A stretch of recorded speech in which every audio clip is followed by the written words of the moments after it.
Good morning, everybody. Hi, I'm Ken Phelan. I'm the Chief Technology Officer for Gotham Technology Group, and continue our series of interesting conversations, or at least interesting to me, hopefully to you as well. We've brought in Saša Zdjelar. Do I have that right? Saša, last name too? Saša Zdjelar from ReversingLabs, and we're going to talk today about software supply chain and some of the things that are going on in that sort of third-party structured space. And Saša brings a lot of expertise there. So, Saša, I'll let you introduce yourself a little bit about your background and how you got into this. Sure, sure. Before I start, first of all, I just want to thank you, Ken and Gotham, for the opportunity to engage in this, I think, super important topic, and really looking forward to the conversation today. So, yeah, my name is Saša Zdjelar. I'm the Chief Trust Officer at ReversingLabs. I'm also an operating partner at Crosspoint Capital. And yeah, I've been in the InfoSec industry for about 20 years. Prior to Crosspoint and ReversingLabs, I spent some time at Salesforce, and prior to that, about 20 years in energy at. Awesome. Well, thanks for coming in today. So let's, talk a little bit about this. I think, even when we were having some of our preliminaries, we talked about sort of some of the confusion around software supply chain, SBOMs, ASPM, SPI. So maybe do you have a sort of a way of explaining like the different elements of this, or I call it like a taxonomy. Like how do you kind of give somebody an overview of the space and what makes up this threat vector, which is, so I'm going to put, you tell me if I'm wrong, like the software supply chain issue. So how would you sort of lay out the problem for people? Yeah, I would maybe start by rewinding everyone in time back to about 2017. And actually goes back farther than that, but I would say 2017 is kind of the maybe recent history that will help anchor maybe people on this topic appropriately. So, many will remember the words WannaCry and NotPetya. Those were two very, very big global kind of cyber incidents or cyber events that affected, big parts of the world. In the case of WannaCry, you had huge corporations, Merck, FedEx, Maersk, massive companies impacted.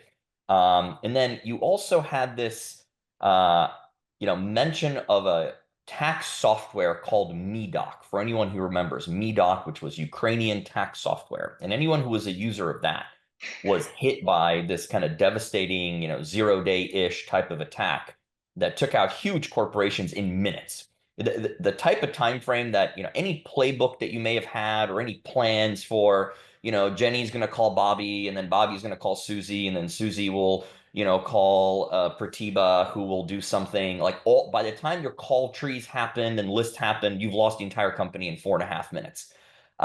That attack during WannaCry was kind of maybe the seminal software supply chain attack back in 2017. It's sort of what got this topic really started globally. Fast forward to a few years ago, the next biggest one that people heard about, globally was SolarWinds, right? So everyone remembers the SolarWinds Orion one that happened. And I think that's what got the government's attention at the time, because so many people in federal agencies were users of Orion. That got, the kind of the topic elevated, and it's what led to things like Executive Order 14028 and things like that. So that kind of elevated the conversation, or let's say it shed a light on this big problem around software supply chain security. Yeah, I think it's to me it even goes back to even third-party risk, right? Like I think companies are just aware of how interconnected everything is and how they need to think about all of that stuff in terms of how these things all flow down to them, right? And I think that conversation is getting bigger for organizations as well.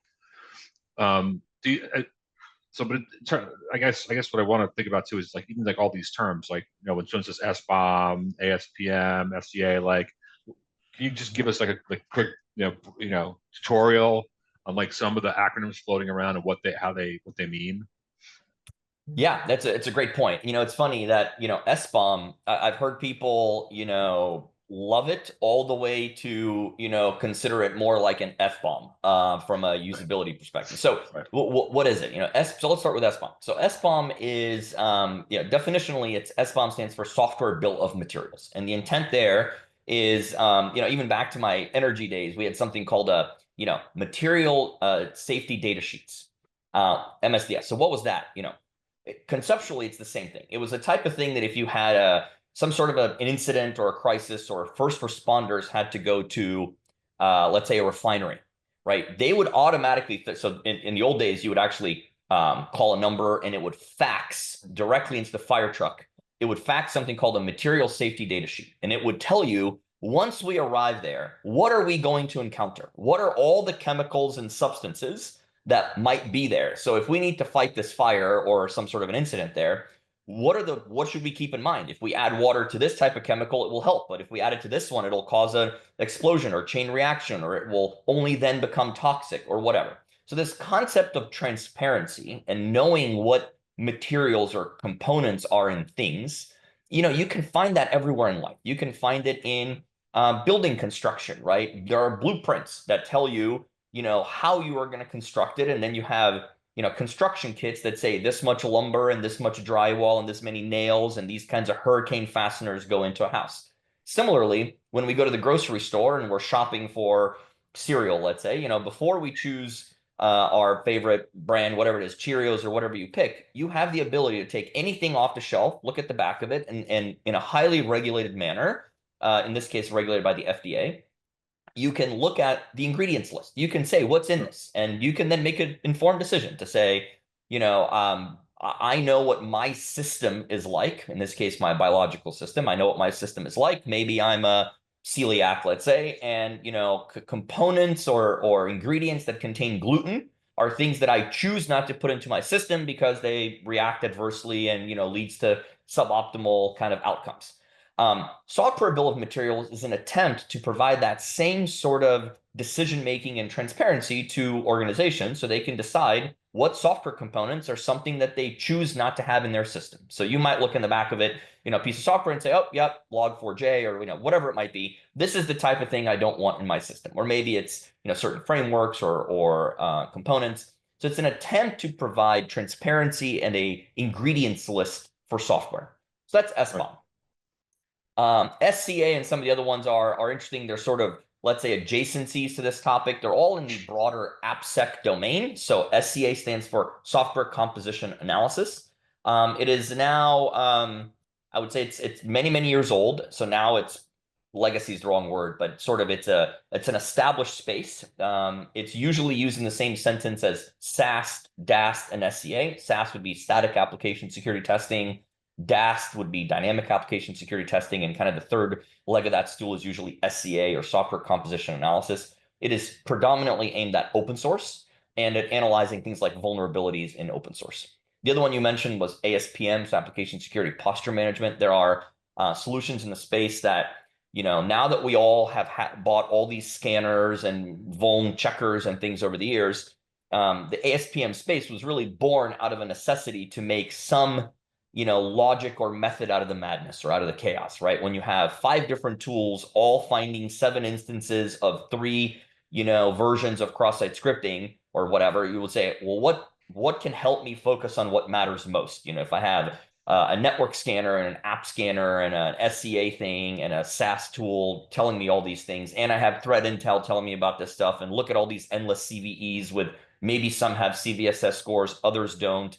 Oh, and by the way, now there are risks which have nothing to do with being a vulnerability. By the classic definition, if software has malware in it, that's not a vulnerability in a classic sense, right? If it has a license violation, that's not a vulnerability. If it's been tampered with, not a vulnerability. So now you have all these, meta vulnerability risks. So ASPM is kind of a space born out of the necessity for bringing some sort of organization to it. So you have vendors that are taking inputs and aggregating feeds from these various tools and then trying to help you prioritize. And then the space is a bit bifurcated, right? You have some that are pure aggregators. You have others that offer some native scanning capabilities or analysis capabilities.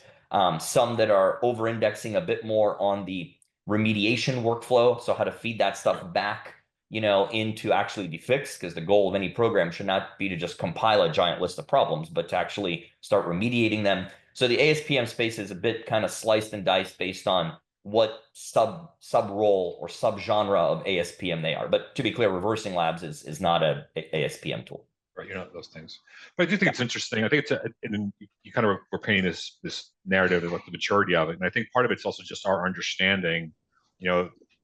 Most of the people sort of looking at this space probably are not active coders, but just thinking through the problem of, we thought about like static dynamic code analysis, so that there was sort of this concept that what a developer did was sit in front of a blank notepad and start typing code, and then we had to check that code to make sure they didn't have hard-coded identities and things like that in there and bad stuff in the code. But that's not really how development works. Probably is never how it worked, but certainly today you're pulling so many libraries, using other people's codes, sharing. It's more like assembling Legos than it is, building from scratch. And I think just even that concept of complexity is what's hurting people, right? I mean, they're not. I think as people delve into it, who are cyber people, they're kind of blown away by how many, how this house of cards is all built and what the real foundation is. I mean, do you think that's, right? I mean, I think people were scared. I mean, I know some people that were just scared to death when they first understood what GitHub was and how much of their organization used it. I mean, are we just kind of unveiling all that, or is that the foundation of it, or?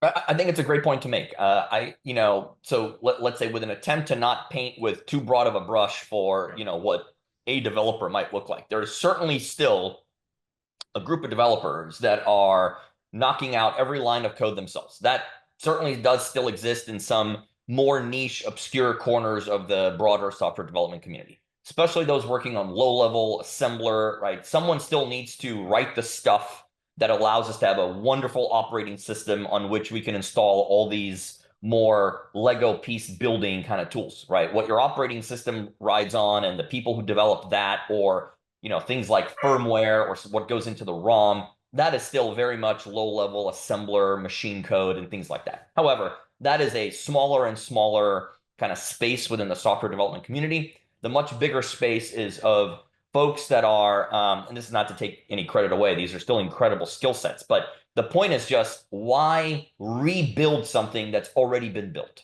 And so a lot of the components of an application are sourced because, the concept is sort of build once, reuse many, right? Once you have built, for example, a function that handles logging, why rebuild that every time? Once you've built a function for authentication, why rebuild that again? Once you've built one for graph visualization, why rebuild that again? So for productivity and cost and other reasons, more and more of the code or functionality within an application is a package that you source, right? You say, yep, I need a login. Say, yep, bring in the login authentication kind of function, and you source that from somewhere. Now, where that somewhere is, what is the provenance of that? Who wrote it? When is the last time it was checked? Is it still maintained?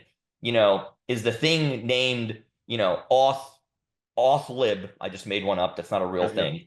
Authlib, that has existed for 27 years and been actively maintained by a super duper developer that everyone loves, on the planet. Is it known that authlib is a retired project because maybe that developer, morbid, but maybe they passed away or won the lottery or whatever, and now they're not doing that anymore? They retired the project, deleted it. Within 3 minutes, a copycat project, also called authlib, was instantly stood up, looks the same, no real difference. The only difference is some extra features were added, mostly malware, backdoors, and things like that. So the question is provenance, right? How much trust, integrity do you have in the components that you're bringing in? Many of them are open source. Many are also proprietary. Some are also commercial. So as you are constructing an application, and I deliberately use kind of the word constructing, is you have first-party code. So it's maybe, we'll call them like your developers proper, meaning the folks that are actually on your payroll, that's an important concept. There are first-party writing lines of code. Then you might have still, quote unquote, your developers, but they're not on your payroll. They are contracted services workers. So it's not contractor who is still sitting side by side with your employee. There could be some of those as well. So you have first-party employee, kind of first-party contractor, third-party contracted services, right? So it's still someone you're paying to write the code, but they might be in a completely other part of the world, and they've just been told, go write this capability and deliver it to us. When they deliver that, generally, the tools that you would use to secure it and analyze it are vastly different from the tools that they use to secure and analyze it, right? You just get a final product. What do you then do with that? That's right. So first-party employee, first-party contractor, contracted services. Then you have imports and includes, to your point about kind of the Lego pieces you bring in. Those can be proprietary components, those can be open source components, or those can also be commercial components, right? Just about every app on the planet uses something called, like infragistics, right? For crash analytics, right? That's a paid commercial component. Why am I highlighting that as sort of important in this context? Because That's exactly where some of the tools that we've talked about previously, like SCA, you can't point an SCA tool at a commercial package. You can only point it at open source packages. So by the time you're done, and look, I was a huge buyer of industry tools. I probably bought 3 of everything on the RSA floor in the 20 years I spent between energy and tech. And in the AppSec program, my SAS, DAST, SCA, all the other tools, they all have incredible limitations that people don't realize. So once you look at, between these various pieces of code, who's writing it, who's developing it, am I sourcing it from where? Is it paid? Is it proprietary? Is it free? Is it open source? Your tools have massive gaps in coverage, what they can actually look at, what they can't, and why. Sometimes it's file type limitations, file size limitations, complexity, extensions, all kinds of limitations exist to these tools, which leave huge blind spots. And that's why a lot of these software supply chain compromises can happen. It's not that these companies are sort of, deliberately allowing it to happen or are negligent in some gross manner. It's just there are limitations to what their tooling can do. And these gaps and blind spots create huge opportunities for hackers to compromise CI/CD pipelines, for example. Yeah, that's one of my favorites. Cyber practitioners used to always say, is we think we're in the business of stopping criminals. We're really most in the business of stopping stupid. Like we just see a lot of things that just are not done properly. I mean, I guess, and this is a very hot topic. Obviously, thanks for coming on and talking about it, because people have been asking about it. But I guess one of my questions is like, why now? Right? We talk about SolarWinds, we talk about the other, but this, to me, like in a cyber time frame, that seems like a long time ago. What is it about right now that's making this the top of top of mind for everybody? Yeah. So some of this gets, I guess, warning in advance. Some of this gets into a little bit of the dark arts that are not our mainstream topics. So what is it currently that's driving a lot of attention to this? So, if you look around at the current state of, for example, geopolitics, what is happening globally? If you look at where uh, where conflicts are arising and between whom, right? There are what seem like local conflicts that are actually proxy battles between large nation states. In these scenarios, you have huge nation state targeting of other nation state or near peer critical infrastructure, corporations, federal entities, and things like that. So take a look at, for example, where cybersecurity tools tend to live, right? Think about something like an EPP EDR tool that is highly privileged, right? Think about a NDR tool. Think about something that lives in your firmware. A lot of these things have highly privileged positions, run at highly privileged levels on systems for federal government, intelligence agencies, waterworks facilities, energy grids, healthcare facilities, other, pipeline delivery systems. Colonial Pipeline is a good example, right? Critical infrastructure. All the nation state actors are targeting getting into these places. And one of my favorite phrases is, why hack in when you can log in? So it has become a vector because we focus so hard on perimeter defenses and firewalls and all these things over the years. It has become one of the easier vectors to come into a company and live on the land for a long period of time. I mean, think about how long some of these software supply chain attacks were live before, it was detected and ultimately kind of remediated. It's just becoming the biggest vector. Some of our own research suggests that it's up about 1,300% in the last few years. Gartner has published similar research and others that's showing a, kind of a logarithmic kind of scale to the acceleration of attacks in this space. I think it's becoming, if not the number one, certainly a top 3 cyber topic. And based on our conversations with CISOs and even with some boards, it's starting to become, again, a top 3 even topic of specific cyber concern for boards is software supply chain security. A lot of it, I'll just leave you with this, a lot of it is driven by the fact that it's kind of a black box in many cases, right? Up until now, what we do to scrutinize software supply chain, especially as it pertains to commercial software, right? We all run on someone else's software. We all use it for our critical corporate value chains, order to cash, hire to retire, treasury management. All of our corporations run on someone else's software. That's not open source. There's open source in it, but the tool that you buy, the reason you bought it, meaning commercial money, you bought it is so that you can have extensibility, support, patching, integrations, all that stuff that comes with commercial software. What controls do you have for that? You have historically basically questionnaires, right? You have a 400 questionnaire, Excel that you sell the vendor, they answer some things back. It's a snapshot in time. Of course, it's not getting into the actual technical bits. It's usually things like, do they train their developers? Do they, blah, blah, blah. It's not getting at the source of the way that people get into these entities. So the absence of the technical control combined with the evolving kind of geopolitics and other things just makes it an incredibly attractive vector for bad guys.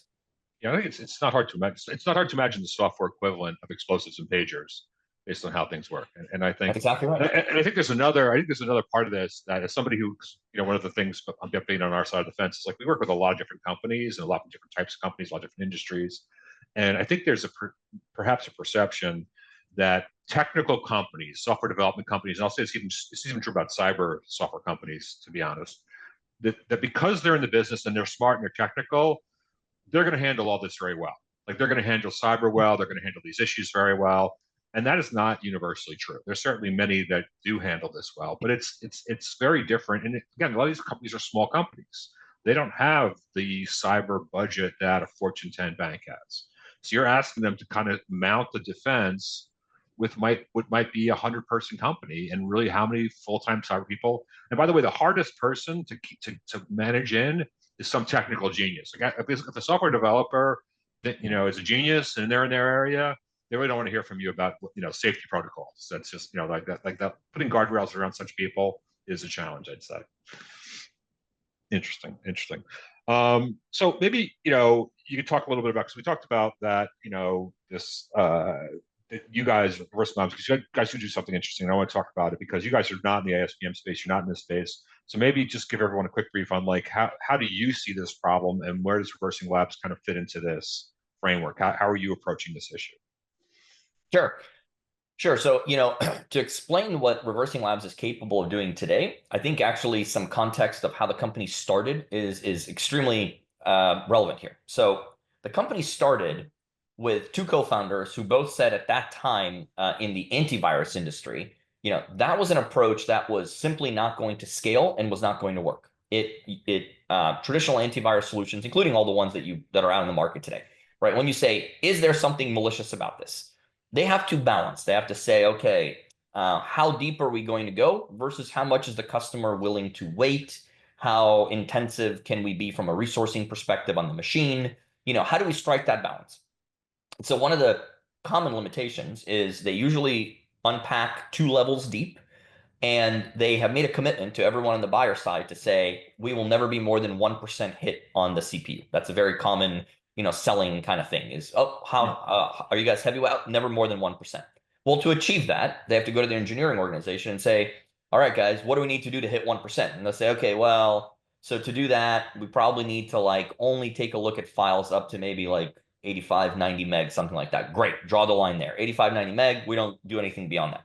What that practically manifests in for you as the buyer is you have a perception of protection, but what's not well known is that files larger than whatever their cutoff is, and it's relatively low, sail right through. They don't even get looked at. The solutions fail open, and these files sail right through. So you can either make malware that is unbelievably nation state advanced and evasive and gets past all these sophisticated, controls, or you can make it big and dumb and it will have the exact same effect. The tools will not even look at it. As a side note, what's even more squirrely is instead of telling you we didn't look at it, you'll get a status of no malware found. What they leave out is the comma because we didn't even look.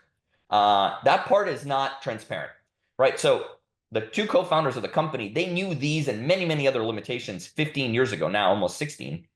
And they said, this will not work. We need to do better. We need to have a no excuses solution that can find bad things in anything. And they said, yeah, but what if the bad thing is in a, really large file size? No excuses. We have to build an engine that can handle it. Okay, well, what if it's in a really obscure file type or extension? No excuses. We have to support them. Okay, but what if it's not a common packer or compiler? What if it's some obscure proprietary or commercial packer or compiler? No excuses. We have to support that too. So what they've been building for 15 years is sort of the closest that I've seen to a no excuses engine in the environment that you can throw almost any file type, size, complexity, extension, whatever, open source or commercial. And that's an important distinction. And it can analyze it and tell you, is this good or bad? Is it malicious or not malicious? Looking for malware historically. So fast forward to SolarWinds, and what they realized is, wait a minute, they built an engine that can take any file type, size, complexity, packer, compiler, open source or commercial. They can recursively unpack the entire thing, not 2 levels, but they keep going until they get to the end. They can enumerate every component, and for every component, provide context and analysis. Is this good or bad, and why? Is it malicious, not malicious? Where does it come from? Does it violate any of these things? That, hold on, we actually have a software supply chain solution. That exact engine that we've been building for purposes of purely finding malware, that's exactly what's needed in the industry to tackle software supply chain solutions. Whether you are buying software that's someone else's, that would be, again, that black box that's commercial. We need a way to analyze that. No source code, no special debugger version, whatever you would normally get from the vendor. Look at this product that we're on right now. It's actually one of my favorite products to talk about because I actually think the world of the company, but it's my favorite example to always use. But what do you get from Zoom? You get zoom.exe. Do you have any clue what's in that? How would you know? They don't give you the source code for you to run through your SAST tools. It's not a web app, so what are you going to do with your DAST tool? That can't do anything for you.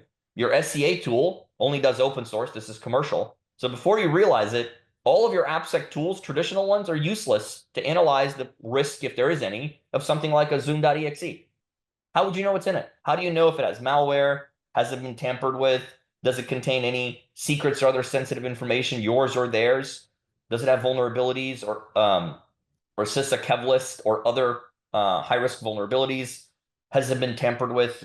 Does it have license violations? Is it behaving on the system or on the network in an undesirable or nefarious manner? Is it beaconing out to .ru or whatever domains in an inexplicable manner? Is it accessing an LLM that's somewhere in a geography that you don't like for your risk tolerance? How would you know any of that? Those are not things that would come out through a questionnaire. So the solution that we have can basically do that. You can throw an 11 gig Windows 11 ISO at it. You can throw a commercial binary at it. You can throw open source at it. Almost anything you can think of, and it will provide that kind of analysis that I just mentioned. That's what the company does in a nutshell. Is it does malware analysis, threat hunting, threat intel, but now also software supply chain security. Yeah, no, it's obviously it's very popular with us. We're doing very well with you guys. But I think one of the things I talk to customers about too, I think you're saying like we find malware. I think there's like an inbred concept when people think about the process of finding malware that harkens all the way back to this, like, malware signatures and that kind of stuff. And I think what you guys do in terms of binary analysis and behavior analysis of binaries is really the game changer, right? Because you're not just looking at this is when we say find malware, we don't mean we have signatures and we look for malware, or that we have more signatures than Bob, like that. And that inflection really changed because I think a lot of other people when they talk about behavior of executables, they're like, what they need to watch the executable run to find the behavior. Like, right? You guys are actually looking at the binaries, right? Is that a fair assessment of how you guys do the job? Because I think people lose that concept when they, in terms of the differences between what you guys are doing to other guys. 100% with one notable yes and. So absolutely, we are not just doing a hash lookup. Absolutely, we analyze the binary, unpack it exactly like I just said, and look for the malicious behavior. In fact, it's the world's largest Yara rule set for completely unlimited, depending on the storage. But retroactive threat hunting, absolutely the greatest capability. What's interesting is we just had a very large kind of Fortune 10 prospect who they were completely unaware of this limitation of other kind of tools to stop at some 100 meg or whatever the approximate limit is, and they said, oh well, I guess that's why we had this 500 meg file that sailed right through all of our other tools, but in the end turned out to actually be malicious. So we processed it through our solution and absolutely convicted kind of two files that previously sailed right through with our own engine. Now, what's interesting is the hash lookup. What is also not well known is, of course, for speed reasons, the very first thing we do, not the only, but the very first thing is we do a hash lookup before we do further analysis. What's interesting is people may not realize is the hash lookup is against our own repository, which is 8 times larger than the nearest competitor, 8 times bigger. 8 times bigger. It is the world's largest threat repository. And of course, that's what we do a lookup against first. But then when we don't find something there, then we do the further analysis with our own engine, of course. Yeah, I think this is, and again, another reason why I'm excited about the space is we kind of talking about multiple industries. We do work with some very, very large, Fortune-sized banks and those investment people who are under nation state taxes do this and have, the best of red teams and do this application structures and do these things, and they find things all the time like that to me is like the wake up call of like this stuff's all out there. The problem is it's very expensive to find out on your own. You have ridiculous like app red teaming group doing this stuff, and even in those situations with they don't have unlimited budgets, they have very large budgets. It doesn't scale up through all the structures. So the structures are the code's all out there. I do think one of the challenges is just I think we're kind of reaping the karma of just not having good SDLC. There's so much we're not really in terms of the amount of code and the control of code coming in. I mean, are you seeing that in organizations as you try to help them deal with this? That part of what you're discovering is that the emperor has no clothes, and we don't really understand what software is coming into our business to start with. Unfortunately, 100%. Right. Absolutely. So there's a couple of different dynamics evolving. One, you have some great work by CISA on things like secure by design, secure by demand. Excellent work. I think it's directionally moving us in exactly the right direction, as is SBOM, right? We'd be the first to say that it is a great first step in sort of transparency. The challenge is, so let's take a look at something like, secure by design. Personal opinion is you look at it and it says, I'll summarize it for anyone who's not read it, or throw it through some AI thing and ask it to summarize. And what it will basically tell you is, hey, all that stuff we've been telling you to do for the last 15 years, you should really be doing that stuff. That's pretty much what it's telling you. And what is the stuff that they've been telling you is do SAST, DAST, SCA. At a high level, that's basically what it's telling you. The challenge is none of those things are designed to screen and find the types of problems we're seeing in attacks like SolarWinds, 3CX, Circle CI, Kaseya, Ivanti, MoveIt, Okta, all the ones that we've seen that have some semblance of software supply chain, those are not tools designed to find those things. So the guidance is it's describing what the vendor security program should be doing, what activities they should be performing, rather than the outcome. I almost don't care what activities you're performing. I don't care what security theater, you might be doing just to look good on paper, right? If you're writing in a language, Go, Rust, whatever it might be, that maybe doesn't have tool support in SAST, or you're not writing a web app. So what am I going to DAST, for example? The fact that you would have to comply or to be kind of true to the letter of some of that guidance, you have to be going through these motions, I think is not the right approach. I think the right approach should be focusing on the outcome. The outcome should be, we expect software that we purchase from vendors to be absent of the following undesirable characteristics. It should not contain malware, be tampered with, and all that previous list that I told you.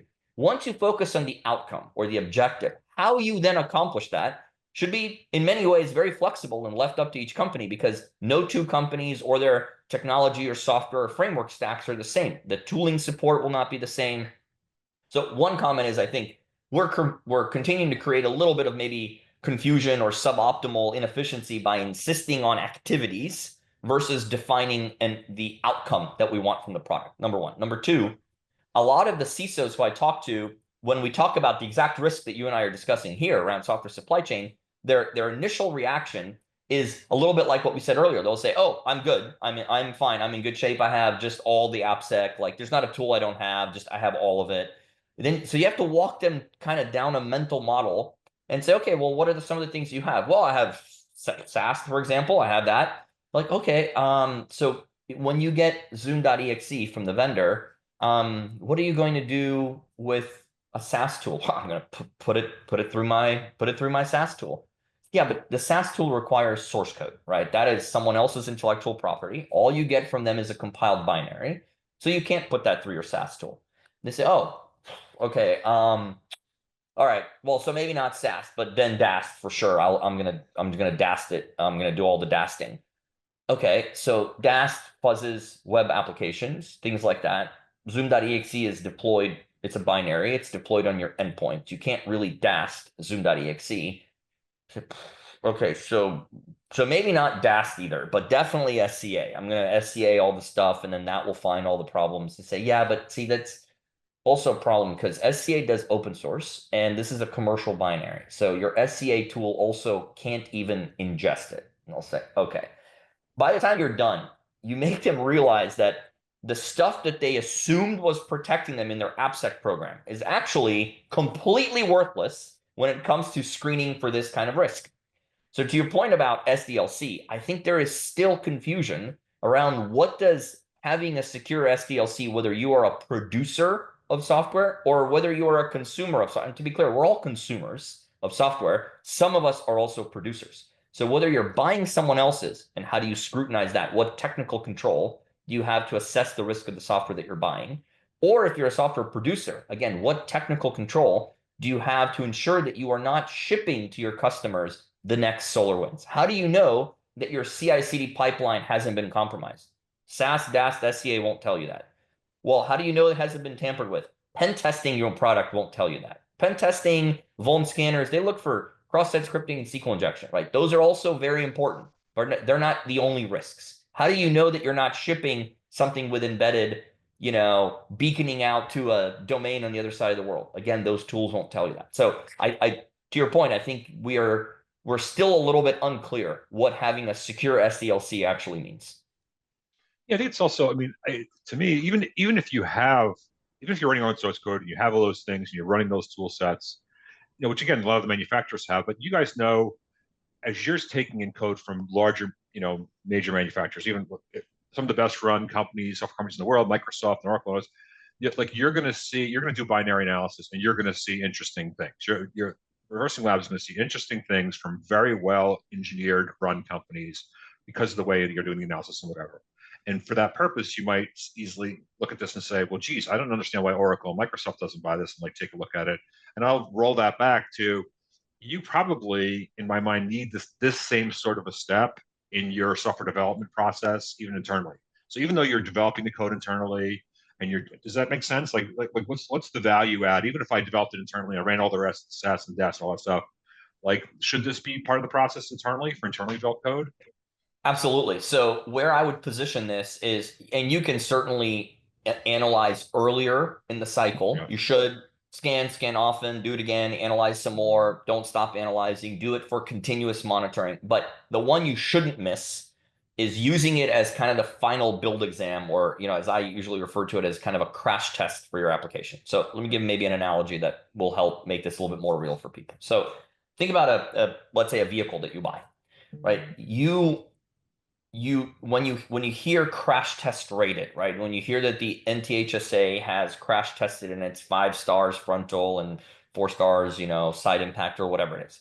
The way that they test their car by their own requirements is it has to be a fully built, assembled, final production version. Once you have that, that's what they test for the market. And of course, as consumers, we would expect and accept nothing less, right? I would not want them to tell me this car is fine. We crash tested the radio volume knob. It's solid, right? That doesn't mean that those components earlier in the process, so in the shift left kind of analogy, right? That doesn't mean that those components don't have their own tests. Of course they do. For tolerance, did we produce it right? Did we have manufacturing defects? Did we use suboptimal, materials to manufacture it? All of those components have their own unit testing that happens earlier. Some of them may even be related to safety. Absolutely. But you don't crash test the hood separately from the radio volume knob, from the seat belts, from the door, from the window. You crash test it at the end because you want to see how all of the components affect each other and how does the system as a whole perform in some sort of a crisis situation, right? Is this thing, when fully built, safe? Which is why the car gets crash tested when it's fully built at the end. What we're suggesting is something analogous to that is needed in software development. When the entire thing is built, when your first party code joins with your third party contracted, imports and includes from open source components, proprietary components, commercial components, when that tarball or container or whatever it is fully built, whatever that thing is that you would have pushed to production or shipped to your customers, that's what needs to be analyzed with ReversingLabs, because it is the only technology on the planet that can take a look at that at the end and tell you some of the insights that we can, again, because of the almost no limitations around file type, size, Packer, compiler, extension, etc. Yeah, I don't know. I mean, Gotham does a lot of this application packaging deployment for a lot of customers for different reasons. We do a lot of BDI. There's a lot of places where we get involved with that, and there are gates in that process, right? This isn't just a matter of taking an executable and throwing it into a an Intune package. There's performance gates. You don't want to crash the whole BDI farm. There's things you do. Like I don't understand why this isn't a gate for every app going out.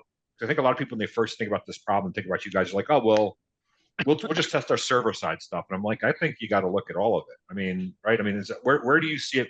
I guess let me ask you, like, from a process standpoint, like what's the best practice? Where should customers think about inserting this kind of a process in their structure? Yeah, I would say the most ideal place if you're producing software is in your CI/CD pipeline as the last gate to release to production.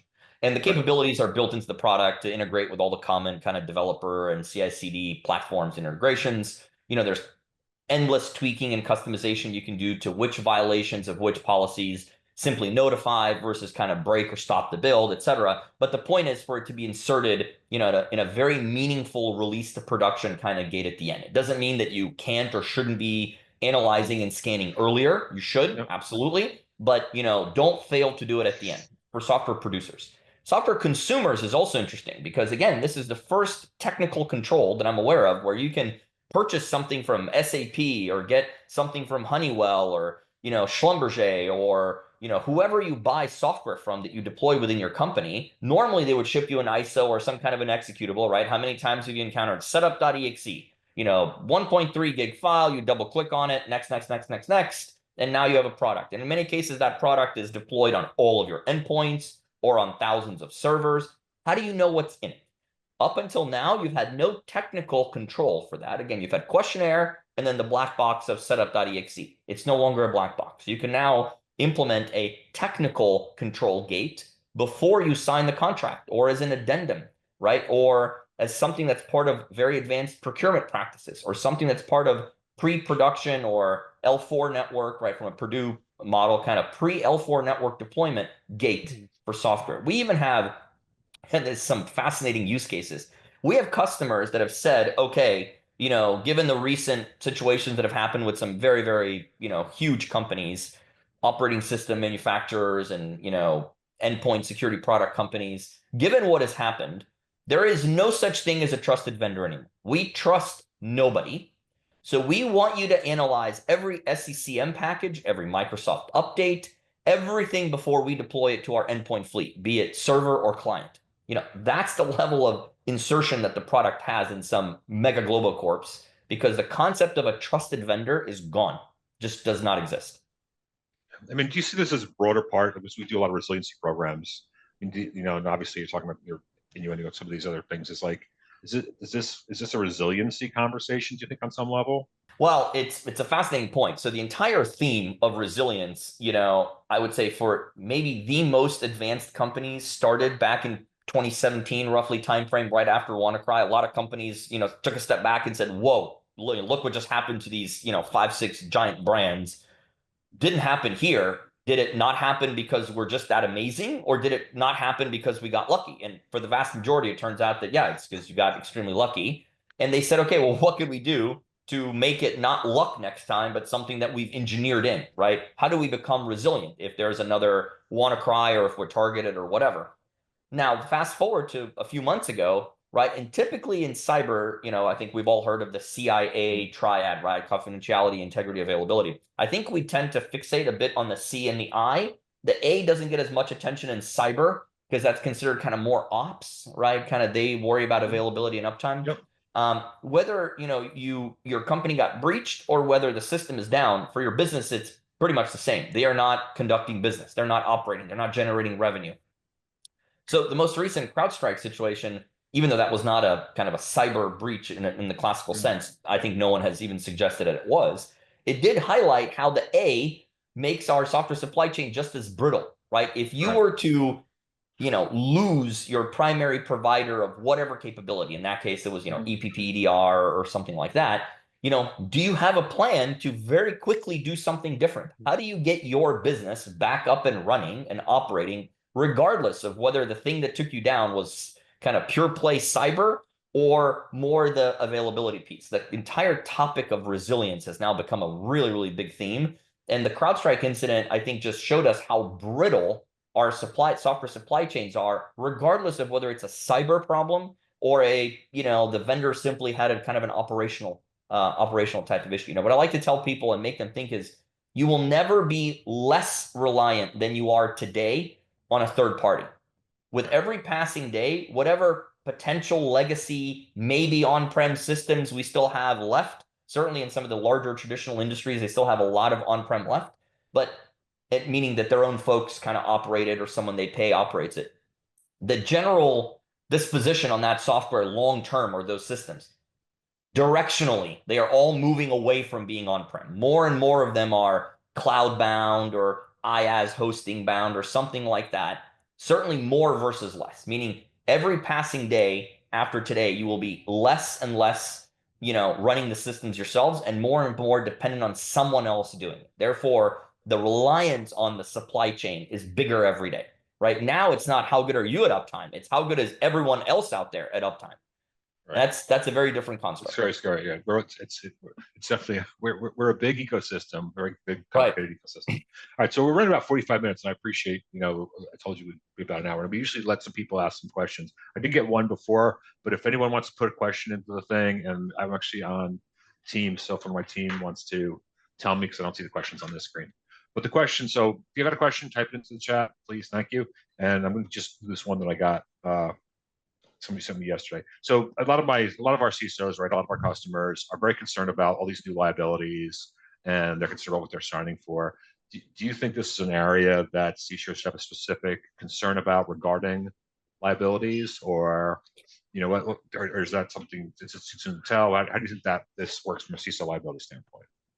Yeah, I mean, look, this is, I think, one of the more charged topics over the last 2 or 3 years. I mean, again, to borrow one of my favorite examples, SolarWinds. I mean, look what happened to the CISO at SolarWinds, right? He was served a Wells notice. He's been dragged in front of various courts and regulatory agencies to explain different things. That lawsuit now 2+ years later continues to evolve, and it's not clear how it's going to end. About a week or two ago, we saw 4 more companies named in similar lawsuits and liability coming against their CISOs or companies in general. So yeah, I think it's a very big concern for CISOs today to say, while it might be someone else's software, it's still my outcome, right? My company will still be down. And what control do I have to manage the risk of that? Up until recently, pretty much none. I've had questionnaires. I've had a lot of security theater. Maybe I can buy some cyber insurance. I send out some questionnaires. Maybe I right click and say scan with some AV, but that's about it. There's nothing else that I had as a technical control. We now can offer them a technical control to, manage the risk of that. So yeah, I think CISO liability is a massive concern. I think the next 18 to maybe 24 months will be a lot of forming, storming, norming, before we start performing in this space. The dust is still kind of, I wouldn't even say settling. I think it's still kind of kicking up. It's not clear how it's going to end. I even know, actually, I wouldn't even say several, I would say many frontline CISOs who have actually exited the role deliberately. And they said, okay, for the next few years, I'm going to sort of not be in the hot seat. I don't want to be a huge target. I'm going to sit it out in a different kind of industry or a different kind of role. And maybe I'll go back into it once we see how things kind of shake out in this space longer term. Oh, and unfortunately, there are companies who sort of culturally use the CISOs as liability shields, like sort of disposable liability shields that the board puts in front of this. But don't be that CISO. That's my advice to you. I did get one question in so far, so I have. So I guess this question is that: do we see not to? I don't want to press anybody on any election trauma that anybody has, but in terms of we just had this election and we've had there's a better legal framework for this in Europe, I would say, maybe because I saw that stuff with DORA and things like that. And we really kind of haven't had that in the U.S. I mean, do you see that emerging in the U.S.? This is going to be legal because there is a regulatory framework around this, but not a legal framework. So do you think that's going to evolve, or does that make a difference who got elected? Yeah, it's a great question. I mean, we're in how apropos, right? We're a day or two past, the U.S. election here. It's very clear we now have a kind of change in administration, and in the U.S., the strongest that we have in the software supply chain space is an executive order. So Executive Order 14028 was signed by the Biden administration or President Biden, and among many other executive orders. Now, for those who have followed politics for a while, one of the interesting things about executive orders is that many do not persist beyond the administration that signed it. So the incoming administration very often And there's a spectrum very often because of simply philosophical differences in the implication of that executive order on, rights, privacy, business implications, overhead, is it too heavy-handed of regulatory, too light-handed, whatever it is. It's common for executive orders to kind of get wiped out for that reason, or on the other side of the spectrum can be for like just pure spite reasons, right? A lot of that does happen. So we now have a change in administration coming. I think it's TBD to see what's going to happen with that and other, executive orders that were put in place. We'll see what happens with that. To your point about what's going on in Europe, I think that's maybe the more interesting kind of bellwether of what might be coming. Europe has traditionally been quicker to react and more aggressive in consumer and protection of the citizenry, sometimes at the expense of business, maybe overhead or regulation. So a few examples, right? They were concerned about privacy and GDPR came down, right? They were concerned about what plug is used to charge phones and it can't be proprietary and we want that to be a level playing field. And they passed the law, it must be USB-C, and lo and behold, even big companies like Apple have now made that their standard. So they have this I would say more aggressive approach to protecting their citizens first and kind of business considerations second. In the US, I think we tend to be a bit more on the side of business, what is going to be less impactful from in the kind of the business climate. But some of the regulation that's been passed in Europe, so things like ECRA, the European Cyber Resilience Act, DORA, the Digital Operational Resilience Act, predominantly affecting financial institutions, NIS2, all of these have weaved into it very substantial software supply chain regulatory sort of rules and guidelines, and in some cases very prescriptive. For example, with both ECRA and now NIS2, they have until I think sometime at the end of 2025, if I believe, to comply. But software that is sold on the EU territory, and that's a huge market in the world, right? EU is a massive, massive buyer market. Software that's sold in that market must be independently certified by independent labs for security and safety. That some of that we will sort of reap the benefits of, right? If you think about what software is used by retail, companies, energy companies, banks, 95, 98% overlap with what the rest of the world uses, right? It's not that unique. So when software is going to be sold to a bank in Europe or to a retail manufacturer in Europe or to an energy company in Europe, it's the same software from the same companies that will be sold in the US. So it will have to flow through, that compliance check or that regulatory environment there. And, we'll get some of the benefits of that in the US as well. So I think the world is becoming in some ways maybe more universal in some of its approach to some of these cyber topics. Yeah, I think here we're seeing mostly in regulatory situations, which basically means sort of industry by industry. Like it's a big, big concern with the banks. Maybe other industries not seeing as much pressure, but fantastic. Yeah, and look, in this space, I think what people are now seeing in the US is since we have relatively weak actual statutory things for this, but kind of the social pressures and overall the concept of best practices and the expectations from the buyer side this is starting to just be deemed as kind of the right thing to do. Whether there's a law requiring it or not, buyers want transparency in the software. They want a software bill of materials. They kind of don't care if there's a regulation or not. All the leverage is on the buyer side. They are telling the supplier side, we expect these things, right? Correct. Yes. Perfect. All right. Well, I think I don't see any more questions. Those are very good questions. Thank you for those. Any closing thoughts? I mean, I've got you here for a long time there, but I stretch you a little bit longer. But any closing thoughts? Anything we should have talked about? I think we covered it pretty well. I would maybe say as a closing thought for anyone listening who's considering this is, look, we are all software consumers, but some of us are also software producers. Whether you're a consumer or producer of software, in some cases both, think about what technical controls you have to manage the risk of software supply chain attacks. And if there's anything at all that we can help explain or provide, we're always more than happy to engage, and feel free to reach out. Awesome. Thank you so much. Saša, thanks so much. I really enjoyed this conversation. I had a great time. And thank you guys all for listening. If you're catching on YouTube, if you need anything from your Gotham account reps, you know where to find us. Saša, have a great day. Thanks, everybody. Have a great day.